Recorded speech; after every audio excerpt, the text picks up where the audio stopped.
మళ్ళీ రావు. అంతర్యామిత్వంలో ఉండవు, ఉన్న చికాకుని. అందుకని ఆ అంతర్యామి పాపం ఇందరుగా ఉందాం అన్నాడు. అంటే ఇన్ని రకాల నానా అడ్డమైన జనాభాగా కూడా ఉందాం అనుకున్నాడా అండి అని మనం అడుగుతాం. అనుకున్నాడు వాడు, అట్లాగే ఉన్నాడు. వాడుంటే నేను ఉండను అంటాడు దేవుడు. దేవుడు శివుడుగాను విష్ణువుగాను ఉన్నప్పుడైతే చిక్కులు వచ్చి ఉండేది. దేవుడు అంతర్యామిగా ఉన్నాడు కనుక శివుడుగాను విష్ణువుగాను జీవులుగాను మనుషులుగాను అందరుగాను దిగొచ్చాడు. దిగొచ్చాక ఇరుక్కుపోయారు. వాడిని పూజిస్తే నేను ఒప్పుకోను, వీడిని పూజిస్తే నేను ఒప్పుకోను. వాడు వందిస్తే నేను మళ్ళీ మందివను అని నేను. మీరు ఎవరన్నా వందించారు, మళ్ళీ నా దగ్గరికి వస్తే నేను ఎవరు ఆయన దగ్గరికి వెళ్ళండి. ఇలాంటివన్నీ మన దగ్గర వచ్చింది ఇక. కానీ భగవంతుడు మనకి ఇచ్చినటువంటిది జలాశేషజం. ఋగ్వేదంలో చెప్పింది, ఏదైనా రోగం వస్తే నీళ్లు మందు అన్నాడు. చాలా ఇంకేం అక్కర్లేదు మనకి తెలిస్తే, అంతర్యామిత్వం తెలిస్తే. ఎవరన్నా చేత్తో పెద్దవాళ్ళు మంచి నీళ్లు ఇస్తే రుద్ర సూక్తంలో, ఋగ్వేదంలో రుద్ర సూక్తం వేరే ఉంది, అందులో చెప్పాడు అనమాట. రుద్రలో జలాశభేషజం అన్నాడు వాడు. రుద్రుడు తన చేతులతో జలములు ఇచ్చి వైద్యంతో అన్ని రోగాలు నయం చేస్తాడు, క్షాళనం చేస్తాడు. ఏం చేత మంది వాడిస్తే నేను ఇవ్వను అనేది ఉండదు. అప్పుడు రోగికి వ్యాధి, వైద్యుడికి వ్యాధి ఉంటుంది కానీ రోగికి ఉండదు. దాన్ని స్వర అంటారు హోమియోపతిలో. కనుక భగవంతుడు చూస్తూ ఉంటాడు. వాడికి అంటావా అన్నాడు. వీళ్ళందరూ కూడా నాలో ఉన్నారు అన్నాడు 9వ అధ్యాయంలో. అంచేత నేను వాళ్ళలో ఉన్నాను. అంతేగాని నేను వాళ్ళలో ఉంటే నాకేం అవసరం ఉన్నారు. వాళ్ళంతా నాలో ఉన్నారు కనుక నేను వాళ్ళలో ఉన్నాను. నత్వహం తేషు దేవై 9వ అధ్యాయంలో చెప్పాడు. మరి వాళ్ళందరిలోనూ ఉన్నటువంటి నేనుగానే భావిస్తున్నాను కానీ ఇంకా వేరే భావించలేదు. అంచేతే వాళ్ళందరూ కూడా ఎవరికి వాడు నేనని భావిస్తూ వేరుగా భావించుకుంటున్నారు. గమనిగా చూసా అది వాడు చెప్పింది 9వ అధ్యాయంలో. వీళ్ళందరూ తనలో ఉంటే చూసుకుని వాళ్ళందరిలో తాను నేనని భావిస్తున్నట్ట. నేననేటువంటి మాట ఒక్కటే పరబ్రహ్మానికి సంబంధించిన మాట. అందుకని ప్రతి ఒక్కడు కూడా వాడి శరీరంలో ఉన్నవాళ్ళు ఎవరికి వాడు వేరుగా కేటాయింపుగా నేనని చెప్పి ఒక ఇల్లు అద్దెకి తీసుకున్నాను, అయిపోయింది. అందుకని ఇక్కడ వాడు సో అకామయత, వాడు అలా కామించాడు. బహుశ్యాం ప్రజా ఏది అనేక విధాలుగా నేను పుడతానన్నట్టు. ప్రజ అంటే ఏంటి? బహువిధములుగా పుట్టుట. సృష్టి వేరు, ప్రజ వేరు. సృష్టి అంటే ఆకాశాత్ వాయు, వాయోరగ్ని, అగ్నేరాప అత్య పృథివీ, పృథివ్యా ఓషధయ, ఓషధీభ్యో అన్నమన్నాత్ పురుష, అది సృష్టి. ఆకాశం నుంచి వాయువు పుట్టడం, సూర్యుడి నుంచి కిరణాలు పుట్టడం అనేది సృష్టి అంటారు. అలా కాకుండా సర్గం లేదా ప్రజ అనేది ఒకటి ఉన్నది. అంటే మగ ఆడ శరీరాలు పుట్టడం, వాళ్ళకి ఇంకోటి పుట్టడం, అట్లాంటి ఇంకో మగ ఆడ శరీరాలు వాళ్ళకి ఇంకోటి పుట్టడం, దాన్ని సర్గము అని అంటారు. సృష్టి అంటేనేమో మగ ఆడ అక్కర్లేదు. ఒక వస్తువులోంచి ఇంకో వస్తువు దిగి వస్తుంది. చోటులోంచి ఈ సృష్టి అంతా దిగి వచ్చినట్లు, ఆకాశంలోంచి వాయువు దిగి వచ్చినట్లు అది సృష్టి అంటారు. అంటే ఇద్దరేసి అక్కర్లేదు పుట్ట. సర్గము అనేటువంటి దానికి 2 శరీరాలు, వాళ్ళిద్దరు వచ్చాను ప్రత్యేకమైన భౌతిక శరీరం దాకా వచ్చిన కామము, గర్భధారణం మొదలైనటువంటి ఉన్నాయి.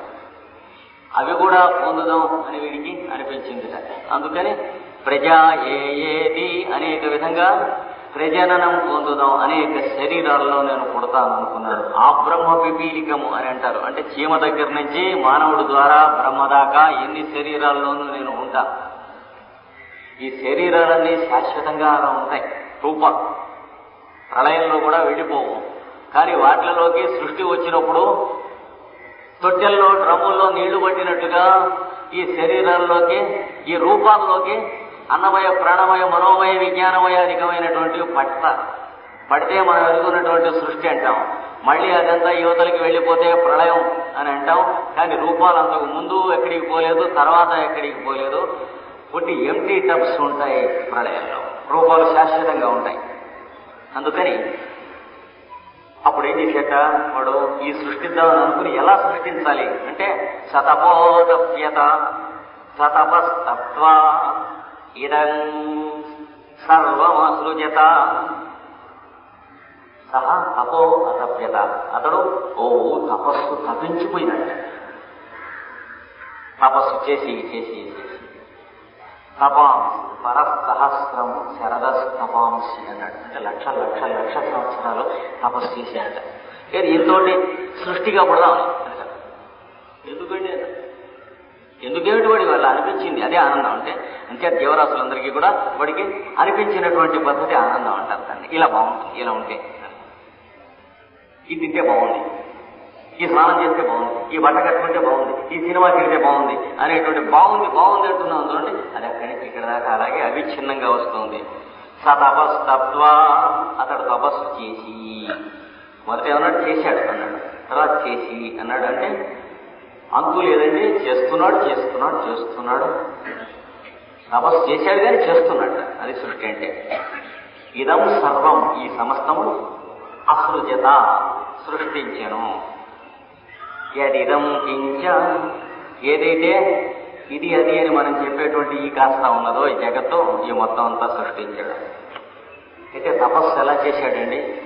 మనం సినిమాల్లో చూస్తాం చూడండి అలాగే తపస్సు, అలా కాదు. చోటుగా ఉన్నటువంటి వాడు తపస్సు ఎలా చేస్తాడండి? అది ఆలోచించాలి మనం జాగ్రత్తగా. తపస్సు అనేటువంటి మాటకి కొంచెం పేచి కోరైన అర్థం, వేడిది అని అర్థం. వాడు తప్పించాను అంటే వేడెక్కించాడు వేడెక్కించాడు, టెంపరేచర్ పెరిగింది స్పేస్ లో. పెరిగేటప్పటికి ఇంకా వేడెక్కి వేడెక్కి వేడెక్కి ఏమైంది? వెలుగైంది. 1 డిగ్రీ దాటి వేడెక్కితే ఏమవుతుంది? ఆ వెలుగెక్కి ఏమైంది? వెలుగు రవ్వలైనవి, ఒక్కొక్కటి ఒక్కొక్క సూర్యుడైనవి, అనంత కోటి బ్రహ్మాండములైనటువంటి మరి తపస్సు చేసేటంటే మరి పులిచర్మం వేసుకున్నాడు, దాని మీద కూర్చున్నాడు, దగ్గర అది అవే అట్లా కాదు. వాడికి ఉన్నటువంటిది ఒకటే చోటే. ఈ చర్మాలు ఏంటంటే ఎక్కడ ఉన్నాయి తపస్సు చేయడానికి? వాడికి కుర్చీలో వేసుకుని చేయడానికి పాపం చోటుగానే ఉన్నాడు కదా. ఇంకా అంటే తప్పించేసాడు. అంటే ఎన్నాళ్ళు తప్పించాడు అంటే ఈ వెలుగు కనిపించే వరకు, సూర్యమండలాలు పుట్టే వరకు, అంటే కోటానుకోట్లైనటువంటి సంవత్సరాలు తప్పిస్తే ఒక బ్రహ్మాండం పుడుతుంది. ఆ బ్రహ్మాండంలో కోటానుకోట్ల సూర్య కుటుంబాలు ఉంటాయి. అది వాటి ఆయుర్దాయం ఉన్నన్నాళ్ళు అది ఉండి తర్వాత ఆ బ్రహ్మాండం మళ్ళీ లోపలికి లాగేస్తుంది. ఈ లోపల ఇంకో చోట ఇంకో బ్రహ్మాండం ఉంటుంది. చూసారా, విశాఖపట్నం లాంటి ఊళ్ళో అక్కడ మధు అని అంటారు, ఆవుల మధు అంటారు, శ్మశానం. అక్కడ కనుక కుర్చీ వేసుకుని కూర్చున్నట్లయితే 1 నెల రోజులు లెక్కేసి రోజుకి ఎంతమంది ఎడుతున్నారో దాన్ని బట్టి రేట్లో లెక్కేస్తే విశాఖపట్నం 3 ఏళ్లలో ఖాళీ అయిపోవాలి. అలా కాదు కదా. అటు వెళ్ళే వాళ్ళు ఎడుతూ ఉంటే ఇక్కడ మెటర్నిటీ హాస్పిటల్, ఘోష ఆసుపత్రులు అక్కడ కొత్తగా దిగే రిక్రూట్స్ దిగుతున్నారు. ఉన్న సంఖ్య ఎప్పుడు కాన్స్టెంటే, అదే మోస్తరుగా ఉన్నారు. చూడు, మామిడి పళ్ళ వ్యాపారం గోడౌన్స్ ఉంటాయి రాజమండ్రిలోనూ. అక్కడ వెళ్ళి చూస్తే 10,000 మామిడికాయ ఉంటుంది ఒక గదిలో. వారం రోజులు పోయి చూసే కూడా 10,000 మామిడికాయ ఉంటుంది. అదే కనుకైతే కూలిపోతుంది, అది ఉండదు. ఈవేళ ఉన్న 10,000 మామిడికాయను సాయంత్రానికి వెళ్ళిపోతుంది. కొత్త 10,000 మామిడికాయను మళ్ళీ సాయంత్రం వస్తుంది కదా. రేపు మీరు చూసేది వేరు. కానీ ఏ రోజు మామిడికాయ ఆ రోజు ఎగుమతి దిగుమతి అవుతుంది కనుక ఉన్న గుమగుమలాడుతూ అక్కడ ఉన్నాయి. ఈ సృష్టి కూడా అంతే. కనుక తపస్సు తపించి తపించి తపించి సృష్టి తయారైంది. ఇదం సృజత అంటే తత్సృష్ట్వా తదేవానుప్రావిశతో. ఇంకో పని కూడా చేసేటవాడు. సృష్టించడం ఎక్కడ సృష్టించాడు? చోటుగారు నన్ను సృష్టించలేదు. చోటుగారు ఇంకెక్కడ సృష్టిస్తారు? హనుమతి విశ్వరూపం ఫోటో వేశాడు. వేసి వాడికి ఇంత దండం పెట్టి అర్జునుడు ప్రార్థన చేస్తున్నట్టు వేశాడు. ఈ అర్జునుడు విశ్వరూపంలో ఉంటాడా, యువతల నుండి దండం పెడుతున్నాడా అని సందేహం. యువతలు నుంచున్నట్టే వేశాడు కంటిని. వీడు యువతలు నుంచోగలిగితే అది విశ్వరూపం తలకాయ. అది వాడిలోనే వీడు కూడా నుంచుంటే దాని పేరు విశ్వరూపం అంటారు. చిన్నప్పుడు అనుమానం వేశాడు.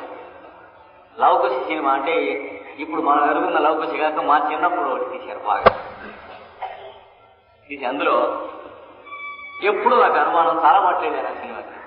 భూదేవి సీతాదేవిని ఓదారుస్తుంది. అంటే వీళ్ళిద్దరు ఎక్కడ నుంచున్నారు అని. భూదేవి సినిమాలో నేల కనిపిస్తూ ఉండేది, దాని మీదే నుంచుంది. భూదేవి నేల మీద ఎలా నుంచుంటుంది అని నాకు డౌట్. అప్పటి నుంచి ఇప్పుడు వరకేదే 10-12 కోట్లు వెళ్ళి ఆ సినిమాకి. అంటే ఆ రోజుల్లో టికెట్ నేల అణ తాప వేడ సినిమా మా చిన్నతనంలో. ఒక నలుగురం కలిసి నేల టికెట్ తీసుకుని ఒక తాప బుద్ధాన్ని వెళ్ళేవాడు. బాపట్ల వాడెవడు సాయిబులు కుర్రాడు. అంటే దాన్ని సినిమా వేస్తున్న వాళ్ళు తలుపుతారు, తాప వేసుకుంటాను వీల్లేదు అన్నాడు. ఎందుకంటే నేల టికెట్ నేనే అన్నాడు. ఏదో తాప నాదిరి అంటే వాడు ఒప్పుకోలేదు. అప్పుడు పరిస్థితులను బట్టి వాళ్ళకి తెలిసేది ఏదో లాగి లెమ్మగా కొట్టాడు. సరే వాడు పెద్దవాళ్ళు వచ్చారు. వచ్చి మరి ఆచార్య గారు అబ్బాయి పెద్దవా వాడిని తెచ్చి పంపించాడు వాడు. అంటే ఆ రోజు థ్యాంక్స్ బాగుంటాయి. అది కనుక ఎక్కడి నుంచో అది విశ్వరూపంలో అలాగే చోటుగారు సృష్టిస్తే ఎక్కడ సృష్టించాలి? తనలోనే సృష్టించాలి. సృష్టించిన తర్వాత సృష్టించిన జీవరాశుల్లో ఏముండాలి? తనే ఉండాలి. ఇంకేముంటుంది? తనే ఏంటండి, పేగులు ఉన్నాయి, గుండెకాయ ఉంది, ఎముకలు ఉన్నాయి. అందులో ఏముంది? వాటిలో యోగ చాలా గట్టిగా ఉంది కదండి. వాటిలో ఏముంది? జీవకణములు ఉన్నాయి. వాటిలో ఏమున్నాయి? అణువులు ఉన్నాయి. వాటిలో ఏమున్నాయి? పరమాణువులు ఉన్నాయి. వాటిలో ఏమున్నాయి? చోటే కదా. కనుక తత్సృష్ట దాన్ని సృష్టి చేసి తదేవ అనుప్రావిశతు దాంట్లో తనే ప్రవేశించాడు. తన సృష్టిని అనుసరించి తాను అందులో ప్రవేశించాడు. తన సృష్టిలో తానే ప్రవేశించను.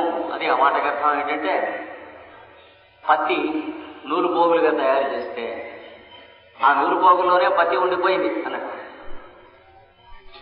నూలు పోగులు వస్త్రంగా నేసి వస్త్రంగానే నూలు పోగులు ఉండిపోయినాయి. నూలు పోగులు వస్త్రంగా నేసారంటే నూలు పోగులు అవతల పారేసి వస్త్రం తెచ్చారు కదా. కనుక తత్సృష్ట్వా తదేవ అనుప్రావిశతు 7:30 చెప్పారు. దాన్ని సృష్టించి అదే అనుప్రవేశం చేశారు. తద్ అనుప్రవిశ్య ఆ విధంగా అనుప్రవేశం చేసి, అంటే ప్రతి జీవిలోనూ తానే ప్రవేశించి ఉన్నాడు. ఆ ప్రవేశించి ఉండటం చేతనే నేను తాను అనేటువంటి ప్రజ్ఞ ఉండటం. ఆ ప్రజ్ఞకు కేంద్రమైనటువంటి హృదయము అని చెప్పబడేటువంటి గుండెకాయ ఊపిరితిత్తుల ప్రాంతంలో ఎక్కడనో ఎవడు గుర్తు చెప్పడానికి వీల్లేదు. హృదయం అంటే గుండెకాయ కాదు, పొరపాటు పడకండి. గుండెకాయ కనుకైతే ఇక్కడ ఉన్నాడని చెప్పచ్చు పరమాత్మ, చెప్పేది కాదు. ఆ ప్రాంతంలోనే కానీ అంతకంటే ఇంకేం లేదు. ధ్యానం చేస్తే లోపల మనకి మనస్సుకి వెలుగుగా దొరకవలసిందే కానీ ఈ చోటని మాత్రం ప్రాంతం ప్రదేశం రోడ్డు డోర్ నెంబర్ మాత్రం ఈ పెట్టినా దొరకదు. కనుక గుండెకాయ వేరు, హృదయం వేరు. గుండెకాయ అంటే ఫిజికల్ హార్ట్, అంటే కార్డియాక్ డిపార్ట్మెంట్కి సంబంధించింది. హృదయం అంటే వేరు. పుండరీకం అంటే పద్మం, తామర పువ్వు లాంటిది. గుండెకాయ హృదయానికి సీటు అంతవరకు చెప్పవచ్చు. ఆఫీసర్ గారికి కుర్చీ సీట్ అయితే కుర్చీని ఆఫీసర్ అంటారా మీరు? ఎలా అయితే అనకూడదో హృదయం అంటే గుండెకాయ కాదని మాత్రం గుర్తుంచుకోవాలి. అందులో ప్రవేశించాడు. అక్కడి నుంచి పలుకుతూ ఉన్నాడు. తదను ప్రవిశ్య సత్యత్యభవతు సత్ చ యత్ చ అభవతు. సత్ అంటే అస్తిత్వం, అస్తిత్వంగా అయినట్టుంది. ఇంకేమైనాడు? యత్ అంటే ఏది, ఏమి, ఎవరు అని ఒకరిని ప్రశ్నించేటువంటి అనేక వస్తువుల స్వరూపము, వాటిని గురించిన ప్రశ్నల స్వరూపము, సమాధానముల స్వరూపము, వాటిలో ఉన్న అంతర్యామి యొక్క స్వరూపంగా అయినట్టు. అంటే ఎవరి గురించైనా మరి ఎవరండి అని అడుగుతారు. అడుగుతూ ఉన్నప్పుడు అడుగుతూ ఉన్నటువంటి మీరెవరో, ఎవరిని అడుగుతున్నారో వారిలో వింటూ ఉన్నటువంటి వారెవరో, మూడో వారిని ఎవరిని గురించి అడుగుతున్నారో వారిలో ఉన్నవారు కూడా వారే. ఒక్కరే ఈ ముగ్గురుగా అయి ఈ సృష్టిగా తిరుగుతూ ఉన్నారట. సత్యత్యభవతు నిరుక్తంచ నిరుక్తంచ. ఇది రేపు చెప్పుకున్నాం. అంటే మీరు నిర్వచనం చేయడానికి వీలైంది, నిర్వచనం చేయడానికి వీలు కానిది అనేటువంటి చెప్పారు. నిలయనంచ నిలయనంచ. నిలయం అంటే చోటు, ఈ చోట ఉన్నాడు అని చెప్పడానికి శరీరం ఉన్నవాడికి మీరు చెబుతారు. చోటులో ఉన్నటువంటి వాడిని ఏ చోట ఉన్నారని చెబుతారు అంటే ఇక్కడ ఉన్నాడని చెప్పడానికి వీలైనటువంటి రూపంగానూ ఉన్నాడు, వీలైన రూపంగానూ ఉన్నాడు. ఇంట్లో చోటు ఉన్నది, కానీ చోటులో ఇల్లు కట్టాం, అది మర్చిపోతాం. మొదట ఉన్నది చోటే కానీ ఇల్లు కాదు. కానీ ఇల్లు కట్టాక ఏమనిపిస్తుంది? ఇంట్లో చోటు ఉన్నట్లు అనిపిస్తుంది. అంచేతే అతికించుకుంటాం. చోట్లో ఇల్లు కట్టామనేటువంటి బుద్ధి మనకుంటే అతికించుకుంటాం. ఇంట్లో చోటు, మన ఇంట్లో ఉన్న చోటు అనేటువంటిది మాత్రమే గుర్తుంటాం వల్లే అతికించుకుంటాం. కనుక నిలయనంచ అంటే location, that can be located. అనిలయనంచ, దట్ కెనాట్ బి లొకేటెడ్. అంటే ఇది ఇక్కడ ఉన్నది, ఇది ఈ చోట్లో ఉన్నది అని చెప్పదగినటువంటి వస్తువుగాను అయినట్ట, అట్లా చెప్పడానికి లొంగనటువంటి వస్తువుగాను అయినట్టు. విజ్ఞానంచ అవిజ్ఞానంచ అంటే అర్థం చేసుకుంటానికి కావలసినటువంటి విషయంగాను లొంగే విషయంగాను ఉన్నట్ట. అవిజ్ఞానం అంటే మనకు తెలియని విషయంగాను, మనకు తెలిసిన విషయంగాను ఉన్నాడు, మనకి తెలియని విషయంగాను ఉన్నాడు. కానీ కనుక భగవంతుణ్ణి మనకి తెలిసిన విషయంగా ఎవరు అర్థం చేసుకుంటామో అప్పుడు మనకి తెలియలేదని అర్థం ఉన్నాడు. ఎందుకంటే తెలియని విషయంగా కూడా వాడే ఉన్నాడు కదా. మనకు తెలిసిన విషయము, మనకు తెలియని విషయము, ఈ రెండింటిలో ఉన్నటువంటి అంతర్యామి భగవంతుడని గుర్తున్నప్పుడు మాత్రమే కొద్దిగా మనం సరైనటువంటి మార్గంలో ఉంటాం తప్ప భగవంతుడు అనగా ఇది అద్గతి అన్నాడంటే దెబ్బతినేసాడు అనమాట. ఎందుకంటే మనకు తెలిసింది అనే దాని దగ్గర గట్టిగా కాలేసాడు. ఆ గట్టిగా కాలేసినటువంటి బండ పాకుడు బండ అవుతుంది. కానీ సత్యంచ అనృతంచ అవి సత్యమభవతో ఉదయం మనం చూచాం. మనం సత్యం అని ఎరిగినటువంటిది, మనం సత్యం అని ఎరగనటువంటిది, మనం అసత్యం అని ఎరిగినటువంటిది, ఇన్నిట్లో ఉన్నటువంటి అంతర్యామియే సత్యం అని అన్నప్పుడు మనకు సత్యం తెలియటం ఎంతవరకు ఉన్నది. కనుక మనలను అనుగ్రహించి ఇలాంటి సిద్ధ పురుషులు వస్తారు. అలాంటి వారిలో రామరాజు వెంకటరామయ్య శర్మ గారిని చిన్నప్పుడు తల్లిదండ్రుల చేత పేరు పెట్టబడినటువంటి పాకలపాటి గురువు గారు ఒకరు. ఆయన చిత్రంగా నా జీవితంలో సన్నివేశం జరిగింది. ఒక రోజున రాత్రి ఎక్కడ కూర్చుంటే అక్కడ జనాభా వెంటబడతారు. ఎగ్జామినర్ షిప్స్ అని చెప్పి మొదలైనటువంటివి మా శాస్త్రి గారికి ఉంటూ ఉన్నటువంటి బాదరబందీలు నాకు ఉంటూ ఉండే. ఎందుకు ఉంటూ ఉండేవంటే నాకు పిల్లలు ఉన్నారు, ఏదో 4 డబ్బులు వస్తాయనేటువంటి తాపత్రయం. అది అందరికీ, ఆ లాజిక్ అందరికీ ఒకటే, ఆ స్ప్రింగ్ తెగే వరకు. అదే సత్యం. అందుకని ఆ పేపర్స్ దిద్దుకుంటానికి చోటు దొరక్క నానా తంటాలు పడేవాడిని. నేను ఎక్కడుంటానో తెలియనటువంటి చోట, ఒక చోట చాలా చిన్న ఇంట్లో కుటీరం కూడా చాలదు, కుటీరం, కుగ్రామంలాగా అలాంటి ఇంట్లో, అంటే అక్కడ ఉంటానని నా ఇంట్లో వాళ్ళు కూడా, భార్య పిల్లలు కూడా కలగనటానికి వీల్లేని చోట కూర్చుని 5-6 రోజుల్లో దిద్దేద్దామని చెప్పి దిద్దుతున్నాను మెల్లిగా ప్రశాంతంగా. ఒక్కడికే నేను ఎక్కడున్నానో తెలుసు, ఇంకెవరికి తెలియదు. మా బావ మరి ఎప్పుడు నాతో కూడా ఉంటూ ఉండేవాడు. రాత్రి 1:30 అయ్యేటప్పటికి వాకిట్లో జీపు వచ్చి ఆగింది. ఆగి ఆ జీప్ డ్రైవరు ఆ ఇంటి యజమాని నిద్రలేపి, ఎగ్గిరాల కృష్ణమాచార్యులు గారు ఇక్కడ ఉన్నారా అని అడిగారు. వాడితో నేను ఇన్స్ట్రక్షన్స్ చెప్పుకున్నా. ఇక్కడ ఎందుకు ఉంటారండి అన్నాడు. అంటే లేదు, పాకలపాటి గురువు గారు వచ్చారు, కనుక్కోమన్నారండి. పాకలపాటి గురువు గారు అదే అన్నాడు. అప్పుడు గబో పరిగెత్తుకొచ్చాడు నా దగ్గరికి. పేరు విన్నాడు, అది వరకు కూర్చో కులేవు పుట్టరో ఏమిటో తెలియదు విషయం. వాళ్ళు లోపలికి వచ్చి, పాకలపాటి గురువు గారు మీ కోసం వచ్చారండి. ఎలా వచ్చారయ్యా, నీ ఇంటికి నువ్వు ఉన్నా అని చెప్పావంటే, లేదండి వాడు ఆ డ్రైవర్ వచ్చి అడిగాడు. అని క్షమించండి, నేను ఇంకా ఏం చెప్పలేస్తామా పదాన్ని. బయలుదేరి పెడితే ఆయన 1/2 పర్లాంగ దూరాన్ని జీపులో కూర్చున్నారు. డ్రైవర్ని రాయబారం పంపాడు. అప్పుడు డ్రైవరు చెబితే నేను గబగబా జీపు దగ్గరికి వెళ్ళి పెద్దలకు మనం ఆచరించవలసినటువంటి సముదాచారం, సాష్టాంగ దండ ప్రణామాదులు ఆచరించి, అదే మొట్టమొదటి దర్శనం. పక్కన పుణ్యజీవులు, కీర్తిశేషులు విశాఖపట్నంలో ఒక రోజున మకుటం లేని నైతిక చక్రవర్తి బెండపూడి పేర్రాజు డాక్టర్ గారు ఉన్నాడు. అంటే నాకు ఆయన మీద ఉన్నటువంటి విలువ చాలా తక్కువ మంది మీద ఉన్నది ఈ రోజు కూడా. ఇంకేతంటే నేనేమన్నా నేర్చుకుని అనటానికి తాపత్రయపడి ఆదర్శపడాలంటే జీవితంలో ఆయన దగ్గర కనిపించిన విషయం. ఆయన కూడా ఉన్నారు.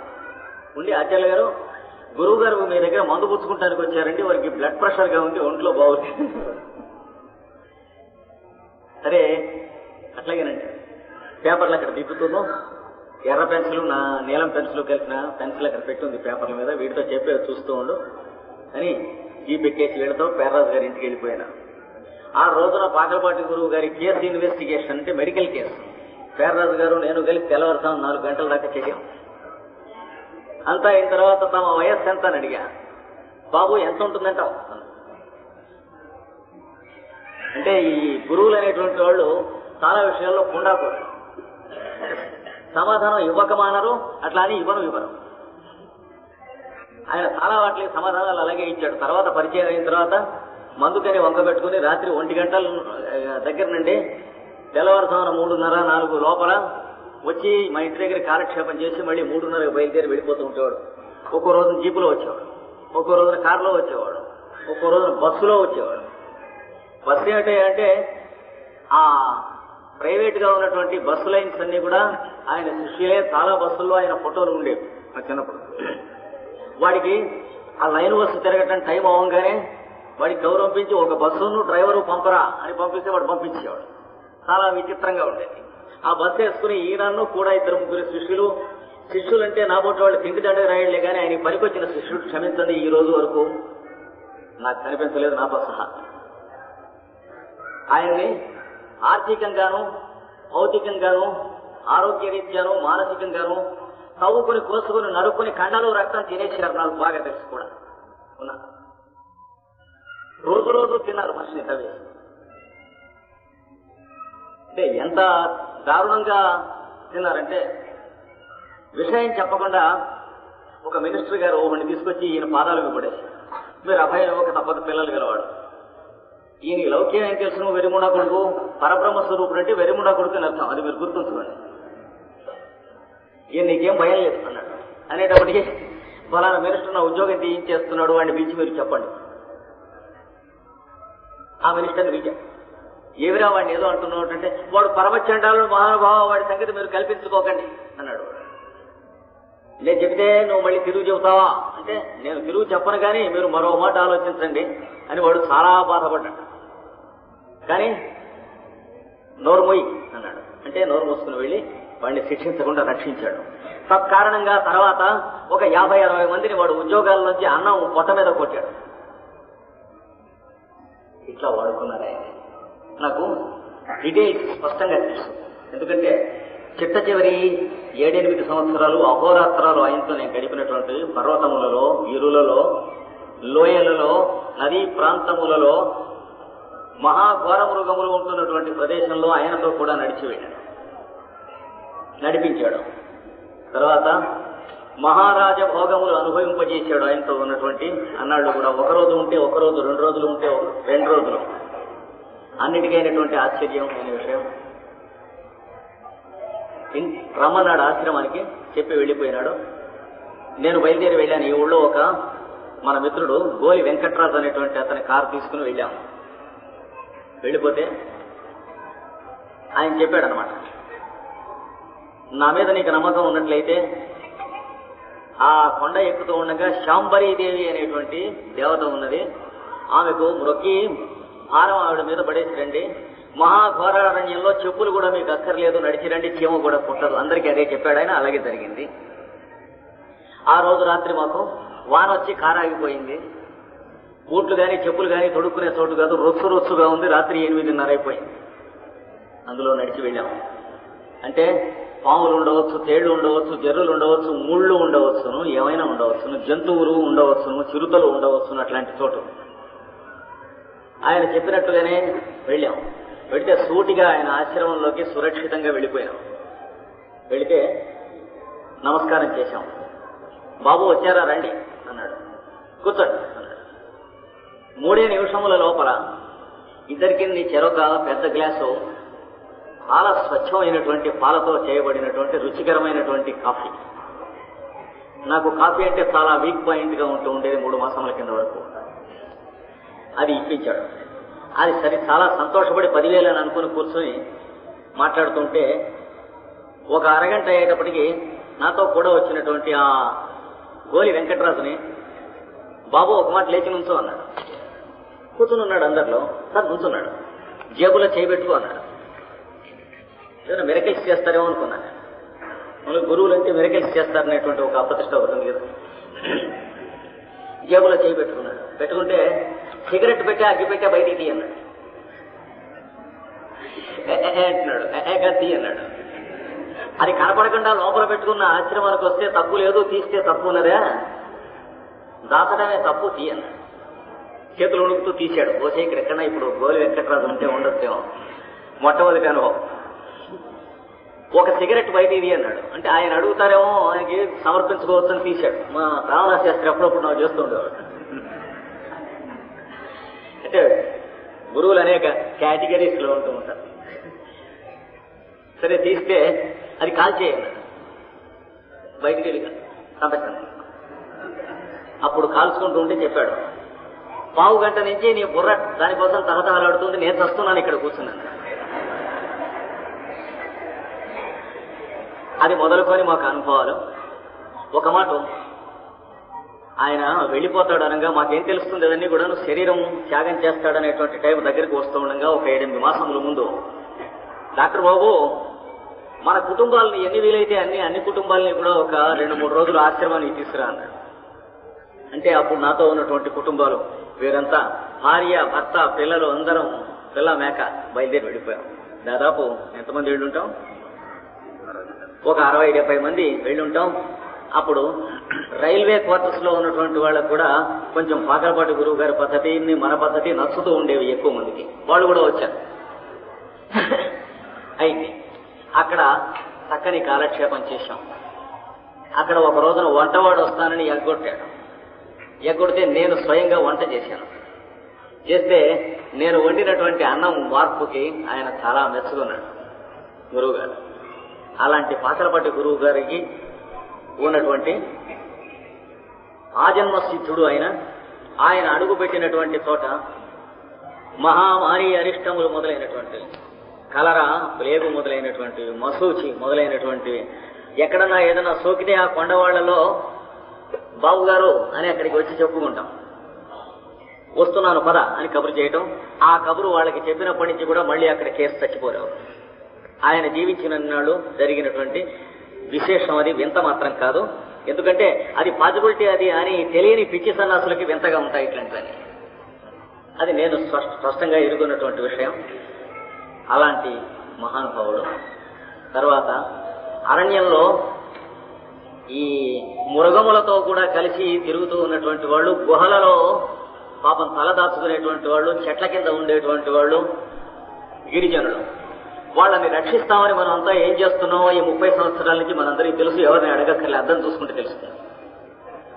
అంటే గిరిజన్ కార్పొరేషన్ అనేటువంటి పేరుతో మనం ఎన్ని కుటుంబాలు ఆచంద్ర తారార్కం కూడాను ఇటేడు తరాలు అటేడు తరాలు తరగకుండా బాగుపడ్డామో మనకు తెలుసు. వాళ్ళందరినీ ఎంత ఇమారలైజ్ చేసి పారేసామో, డిమారలైజ్ చేసి పారేసామో వాళ్ళని. అంటే వాళ్ళు సాయంత్రం అయ్యేటప్పటికి వేషాలు మార్చుకుని సినిమా హాళ్ల పక్కన మనలాగే గాడిదల్లాగా కుక్కల్లాగా తిరిగేటట్టుగా ఈ 30 సంవత్సరాల్లో చేశాం. అంటే ఎడ్యుకేట్ చేశాం, మన లాంగ్వేజ్ లో చెప్పుకోవాలంటే. కోపడకండి, సమాధానాలు లేవు ఎవరి దగ్గర దీనికి. కానీ ఆయన ఇలాంటి మనబోటి సూక్ష్మజీవులు, వ్యర్థజీవులు అంటే ఎడ్యుకేటెడ్ ఫెలోస్, పొలిటీషియన్స్ అనేటువంటి తుట్టె పురుగులు పుట్టనటువంటి రోజుల్లో, అంటే మేము కూడా పుట్టలేదు చిన్న రోజు. అంటే నిన్న చెప్పాను, ఓటు ఎలక్షన్స్ కు నుంచుంటా అన్నవాడు ప్రతివాడు మీ గోడ మీద అడగకుండా అడ్వర్టైజ్మెంట్ వేసుకునేటువంటి అవినీతి పుట్టని రోజు. ఆ రోజులలో ఆయన ఒక్కొక్క పర్వతం దగ్గరికి వెళ్ళి ఒక 100 కుటుంబాలు ఆ జంతువుల్లాగా బతుకుతున్న వాళ్ళని అక్కడ చేర్చి, అక్కడ ఫారెస్ట్ డిపార్ట్మెంట్ వాళ్ళతో వీళ్ళకి ఇంత ల్యాండ్ కావాలి అని కవర్ చేస్తే వాళ్ళు సరే అనేవాళ్ళు, ఇంకా మాట ఏం లేదు, రాసి ఇచ్చేవాళ్ళు పట్ట. అక్కడ ఆ ల్యాండ్ వాళ్ళ చేతనే కొట్టించి గొడ్డళ్లతో వాళ్ళ చేతనే సాగుబడి చేయించి, వాళ్ళ చేతనే పుష్కలమైనటువంటి అన్నం తినిపించి, వ్యవసాయం చేయించి, మొక్కజొన్న, బియ్యము, గోధుమ, పండ్లు, ఫలరసాదులు మొదలైనటువంటివి వాటితో వచ్చినటువంటి మనబోటి పనికొచ్చి పనికిరానటువంటి అతిథులకు సేవ చేయించి ఇది చేయించాడు. ఇలాంటి గ్రామములు 700 గ్రామములకు తక్కువ లేకుండా ఎక్కడెక్కడైతే పర్వత శిఖరం ఉన్నదో ఆ శిఖరం మీదలా గ్రామం పెట్టించాడు ఆయన. ఇది ఆయనను గురించి సంగ్రహంగా 4 ముక్కలు. అంటే మహాత్ముల చరిత్రములు, భాగవత సచ్చరిత్రములు, అవి చెప్పుకుంటూ ఉంటే మనకు కలిగేటువంటి పవిత్రత, శాస్త్రములు చదువుకున్నా, యోగాభ్యాసం చేసినా, లేదా మామాంసం ఇట్లాంటివి ఏం చేసినా, పంచీకరణం చేసినా, వేదాంతం చెప్పుకున్నా, వ్యాపకాలు చెప్పుకున్నా ఏమీ లాభం లేదు. వచ్చేటువంటి మార్పు అలాంటి వాళ్ళ జీవిత ఘట్టములు కొన్ని చెప్పుకుంటూ ఉంటే లోపల